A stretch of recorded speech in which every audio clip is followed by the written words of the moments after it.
সকালটা শুরু হয়ে গেছে এই রান্নাঘরে, এই যে ঘষা মাজামাজি করতে করতে। অ্যাকচুয়ালি ঘষা মাজামাজি কি, হাজব্যান্ড সকালে যখন বেরোলেন কাজে, তো একটু চা বানিয়েছিলেন। তো আমার জানেনই বাসন বেশি পড়ে থাকলে আমার আমার ভেতর থেকে কষ্ট হয়, মনে হয় আগে এই কাজটা করে নিই, তো একটুখানি ধুয়ে নিই। আর আজকে আমি আর ছেলে খাবো হচ্ছে একটুখানি নুডলস ফুটিয়ে খেয়ে নেবো। রোজ তো সুজি তারপরে ওটস ওটা খায়, মানে ঠিক আছে একটা ছোট নুডলস, ওই ছোট প্যাকগুলো হয় না, ছোট একটা প্যাক আমি নুডলস ফুটিয়ে খেয়ে নেবো। আর বাবা যখন আসবে বাবা তখন মানে চা দিয়ে দেবো বাবাকে, আর বাবা ওখানে যা খাবার খেয়ে নেবে। তাই জন্য আমি চায়ের বাসনটা, ও চা বানিয়েছিল, ও সকাল সকাল বেরিয়ে গেছে, ভোর 6:30টার সময় ও বেরিয়ে গেছে অলরেডি। তো একা একা ও চা খাবে না, তাই আমাকেও চা খাওয়ালো, ওনার হাতে চা খেলাম, মানে পরে সেবা পেলাম একটু। এটাই কাজ থাকে আর কি সেবা পাবো, এই যে এতটা করছে নিজেরটা করে না, এটাই অনেক বড়। অনেক মানুষ তো নিজেরটাই করে না, পুরোপুরি বউয়ের উপর ডিপেন্ডেন্ট থাকে, যে হ্যাঁ বউ করে দেবে চা, বউ করে দেবে সব, সে সন্তান সামলে হোক সারা রাত জেগে হোক যাই হোক, ওইটা ভাবে। কিন্তু না, আমার হাজবেন্ডের অন্য ব্যাপার, ওর নিজেরটা নিজে করে না, সকালবেলা উঠলো নিজে চাটা করলো আমাকেও দেয়। একটা সময় ছিল অ্যাজ আ কাপল লাইফ ছিল যখন, বা যখন জব করতাম তখনও ব্যস্ততার মধ্যে আমি করে দিতাম, কিন্তু রবিবারের টিটা ও দিত, ও বেড টি দিত, তখন শুয়েই থাকতাম দিত। এখনো মাঝে মধ্যে আমি হয়তো মানে রাত্রিবেলা ঠিক মতন বাবুটার জন্য শোয়া হলো না, কিন্তু সকালবেলা ওই বেড টিটা দেয়। আজকে যেরকম চা বানিয়ে নিয়েছে, চা বানিয়ে ডাকলো আমাকে, কি গো চা খাবে? আমি মানে আধা শোয়া আধা মানে কাঁচা ঘুমও নয়, আধা ঘুম আর আধা মানে ওঠা, কারণ ঠুং ঠাং ফুটফুট হালকা হালকা আওয়াজ হচ্ছে। আমি বললাম তুমি বানিয়েছো? তখন বললো হ্যাঁ বানিয়েছি। না আমি তখন প্রথমে বললাম আমি বানাবো কি, তখন বললো না না আমি বানিয়ে নিয়েছি, খাবে তুমি নয়তো তোমারটা রেখে দিচ্ছি। না না খাবো। দেখুন হাতে ধরে বানিয়েছে, এতটা সুখ, সেটা ছেড়ে দিতে ভালো লাগে না, সেই মানুষটারও তো কষ্ট লাগবে বলুন। তো সেই কারণে বললাম হ্যাঁ একদম অবশ্যই খাবো, চলো। তখন বলছে ছেলে উঠবে না, তোলাম না ছেলে ঘুমাচ্ছে ঘুমাক, ওর চারধারে একটু বালিশ টালিশ দিয়ে দিয়েছি, কারণ আমরা প্রথম ঘরটায় ডাইনিং টেবিলটা যেখানে আছে সেখানে বসে চাটা খাবো, আর একটু মাকে নিয়ে কথাবার্তা। এখন তো আমাদের সব টপিকই হচ্ছে মা, মানে মাকে নিয়ে কথাবার্তা হবে, এখানে কথাবার্তা হলে হয়তো প্রিয়াংশু উঠে যাবে, সেই কারণে তো এই করলাম, মানে চা খেলাম, ও তারপর রেডি হয়ে বেরিয়ে পড়লো ওর মানে কাজে। আর আমি এই তারপরে ছেলের কাছে ছিলাম কিছুক্ষণ, তারপর টুকটাক টুকটাক ঘরের কাজগুলো করছিলাম, এগিয়ে এগিয়ে রাখলে ভালো। তখন বাবার সাথে কথা হলো, বাবার সাথে ফোন করলাম, বাবা বললো ডাক্তার আসছে, ডাক্তারের সাথে কথা বলি তারপরে জানাচ্ছি। কালকে অ্যাকচুয়ালি মারা খড়গপুর চলে যাওয়ার কথা হয়েছে, সবকিছু রেডি ফেডি হচ্ছে। তো এই হচ্ছে ব্যাপার, আপাতত এইটাই আপডেট মায়ের, যে মা মানে আমার যেখানে বাপের বাড়ি খড়গপুর সেখানে মা ব্যাক করবে। তো সেটার জন্য ডক্টর স্যার যাতে কথাবার্তা ডিসচার্জের সব রেডি করা, কারণ বলা হয়েছে কালকে যাবে, মানে কালকে সকালবেলা গাড়ি এসে যাবে, মানে সকাল সকাল বেরিয়ে যাও।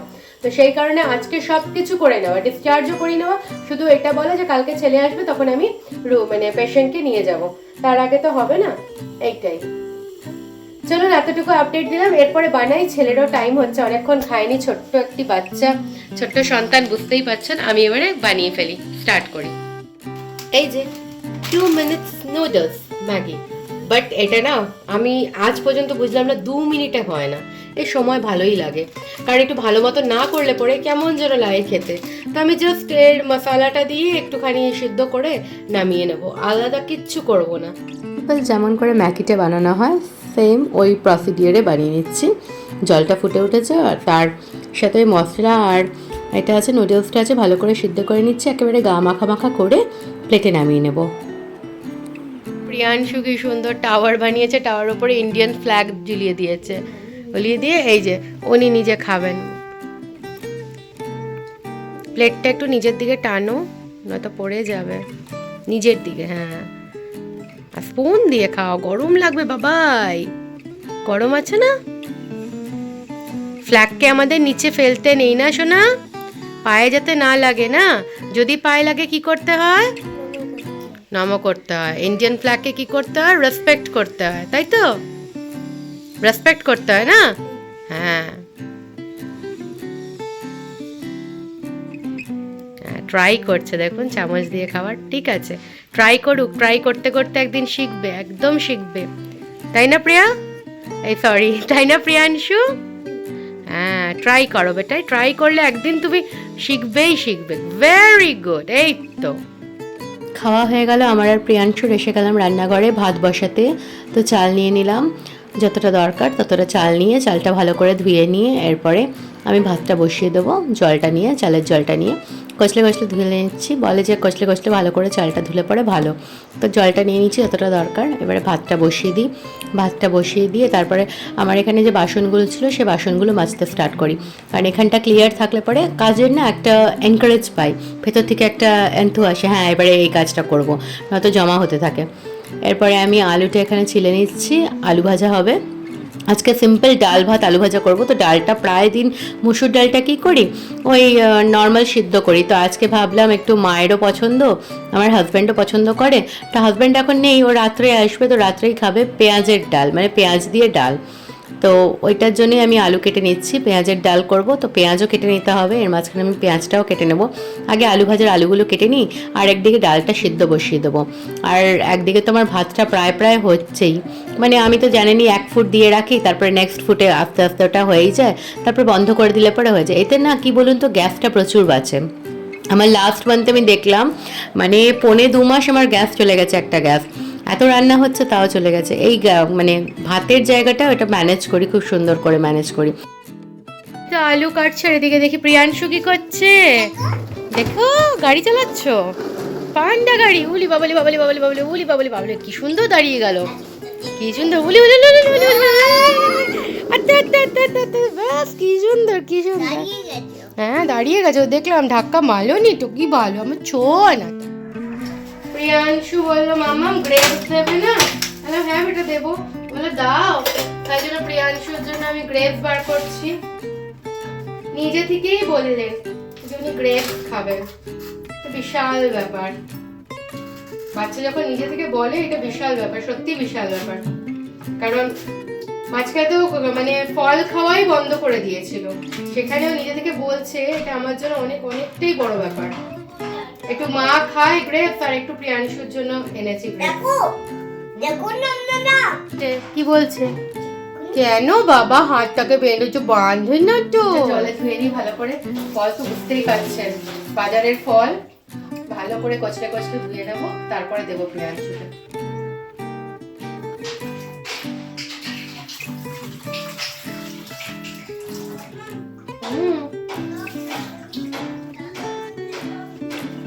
এই যে এবারে দিয়ে আসি। এবারে আলু ভাজাটা বসিয়ে দিই। ফার্স্ট কড়াইয়ে তেল দিয়ে দিলাম, তো কড়াইটা গরম হয়েছিল বলে দেখুন গোটা জিরাগুলো দিলাম, তারপরে একটু হলুদ দিলাম, একটা লঙ্কা জাস্ট ফাটিয়ে দিয়ে দিয়েছি, আলুগুলো দিয়ে দিই। এবার নাড়াচাড়া করব। এখন আমি নুন অ্যাড করি না, আলুগুলো যখন পুরো সিদ্ধ হয়ে যায়, ভাজা হয়ে যায়, তখন নুন অ্যাড করি। সে এখানে গ্রেপস খাচ্ছে বসে বসে, আর এখানে কি দেখছে ও ওর হিন্দি পোয়েমসগুলো। প্রিয়াংশুর কাছে বসে বসে একটু একটু করে আমি আঙ্গুরও খাওয়াচ্ছি, আর ওকে একটু পড়াচ্ছি মুখে মুখে। এখানে আমি আলু ভাজাটাও প্রায় প্রায় হয়ে গেছে, ডালটা বসিয়ে দিয়েছি। ডালটা আজকে একটু ইচ্ছা আছে পেঁয়াজ দিয়ে ফোড়ন দেবো, দেখা যাক কত দূর কি হয়। আর এখানে তো ভাত হয়ে গেছে, দেখালামই আপনাদের সাথে একটা ছোট্ট টিপস অ্যান্ড ট্রিক্স শেয়ার করছি। কি টিপস অ্যান্ড ট্রিক্স আপনাদের দেখাচ্ছি, তারপরে আমি আবার আপনাদের সামনে এসে বলছি। দেখুন ডালটা দেখছেন, মসুর ডালটা কিরকম ফোটান ফুটছে। আমি এখানে একটা হাতা রেখে দিয়েছি, হাতাটা সরিয়ে দিলেই আমি জানি ডালটা না, এই দেখুন এখানটা মার্কটা দেখছেন, অতটা অবধি পুরো ফুটে উতলে উঠে যাচ্ছিল। আমি ওখানে বাসন ধুচ্ছিলাম, আমি না কোনো ভুলাক্রান্তে আমি হাতাটাকে এরকম রেখে মাঝে মধ্যেই করি বলে আমি ওদিকে চলে গেছিলাম।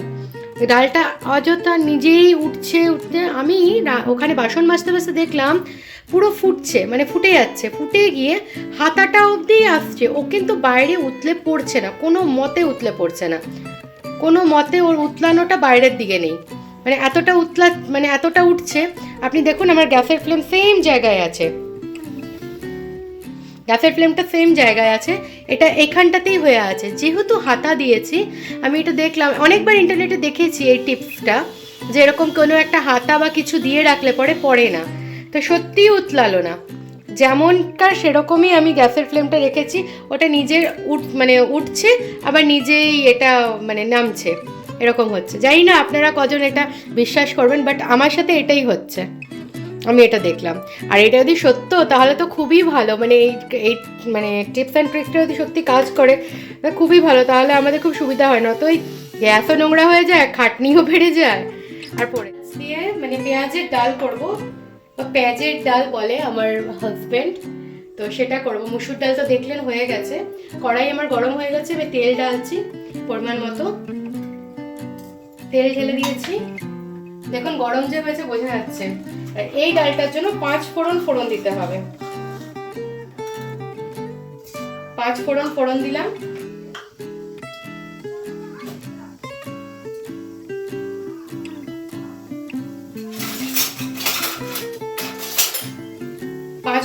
ফোড়ন দেওয়া হয়ে গেছে, আমি হাতায় নিয়ে নিলাম, কারণ ওটা ডালে তো করতেই হবে। নিয়ে পেঁয়াজটা দিয়ে দিচ্ছি,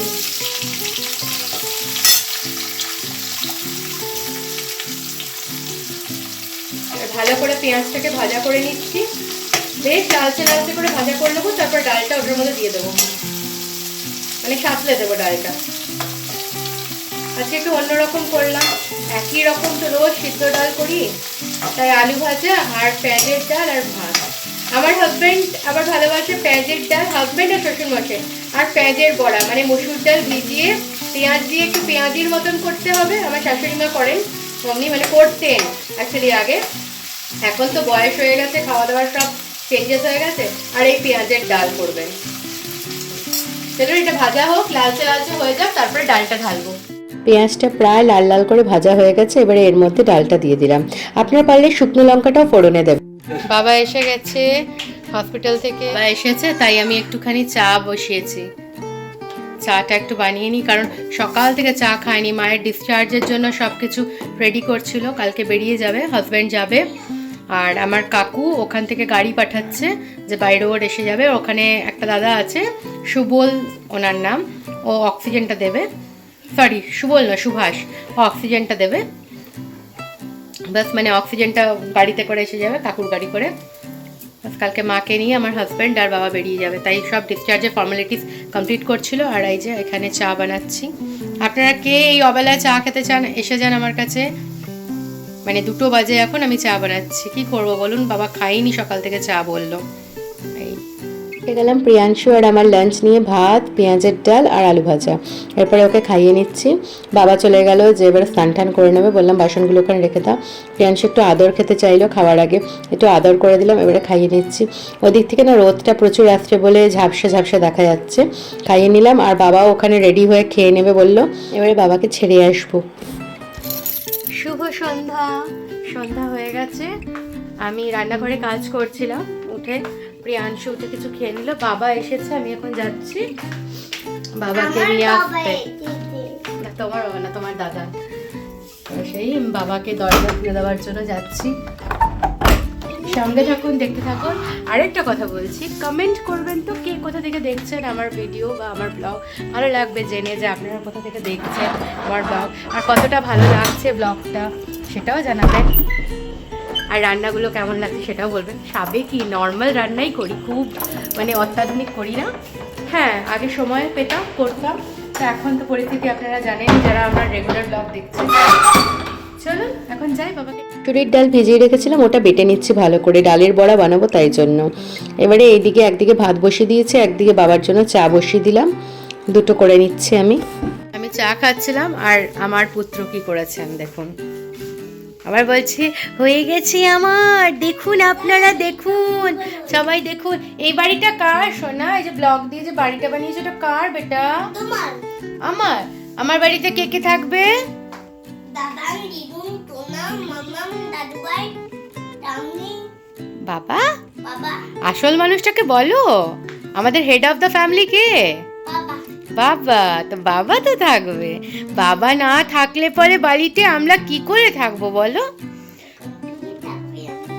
না তখন তুমি থাকবে, আমি থাকলে বাবা, বাবা না, ছুটছুরি দিতে হবে না তুমি, না না না না না বাবা, এই ময়ূরের পালক দিয়ে ছুটছুরি না, ছুটছুরি না, সবাইকে ছুটছুরি দিচ্ছে, সবাইকে দিয়ে দাও, এখানে দিয়ে দাও, দিয়ে দাও, দিয়ে দাও, তোমাকে এই চোখে না, বুম বুম, বুম বুম। এই যে আমি ডালটা বেটে নিয়েছি, এবারে আমি পেঁয়াজ এটার মধ্যে দেব, পেঁয়াজটা রেডি করব। পেঁয়াজটা বেশ ভালো ঝিরিঝিরি করে কেটে নেব, খুব বেশি পাতলা না আর খুব বেশি মোটা না। আমার হাজব্যান্ডের খুব পছন্দ পেঁয়াজের ডালের সাথে পেঁয়াজের বড়া। মানে বড়াটা কীরকম হয়, বড়া করে তারপরে এটাকে মানে গোল গোল করে ডুবো ডুবো করে বড়া ভেজে নেব, ভেজে নিয়ে এটাকে আবার কোনো প্লেটের সাহায্যে বা হাতের সাহায্যে একটু জল লাগিয়ে চ্যাপটা করে পেঁয়াজির মতন ভাজবো। এটা আমার হাজব্যান্ডেরও ভালো লাগে, এটা আমার শ্বশুরমশাইয়েরও ভালো লাগে। এবারে আমি এটা দিয়ে দিচ্ছি, আপনারা দেখলেনই, কিছু না, কাশ্মীরি মির্চ দিয়ে দিচ্ছি আর একটুখানি বড়াতে না কালো জিরা দিলে ভালো লাগে, কালো জিরা দিয়ে দিলাম। আর হলুদ আর নুন আর মিষ্টি আমি যখন ডাল বেটেছিলাম ওর সাথে বেটে নিয়েছিলাম। এরপরে বড়াগুলো একটুখানি নাড়িয়ে চাড়িয়ে নিচ্ছি, নামিয়ে এটাকে চ্যাপটা করে আবার তেলে দেবো, তেলে দিয়ে বড়াগুলো ভেজে নেবো। হাজব্যান্ডের জন্যও ভেজে নেবো, হাজব্যান্ড একটু পরেই বাড়ি ঢুকবে বললো, পরের দিন তো মাকে নিয়ে যেতে হবে, মা বাবা যাবে। এই যে চ্যাপটা করে এমনি করে দিয়ে দিচ্ছি, এমনি করে বড়াগুলো লাল লাল করে ভেজে নিতে হবে, সিম্পল আর কিচ্ছু না। এই পেঁয়াজের বড়া, ডাল আর ভাত প্রিয়াংশু খাবে, আমি খাবো, আমার বাবা খাবে, মা খাবে, হাজব্যান্ড খাবে, সবাই এটাই খাবো। বাস আপনারা কারা কারা এরকম পেঁয়াজের বড়া ভালোবাসেন সেটা বলবেন। আর সাইড থেকে যে ঝুড়ি ঝুড়িগুলো ভেঙে পড়ে না, এইটা খেতে খুব ভালো লাগে। ছোটোবেলায় আমার খুব ভালো লাগতো, এখন প্রিয়াংশু এগুলো খুব ভালোবাসে সাইড থেকে। চলুন আজকের ব্লগটি এই পর্যন্তই, সবাই সুস্থ থাকবেন, ভালো থাকবেন, কালকে আবার একটি নতুন ব্লগ নিয়ে চলে আসবো, টাটা।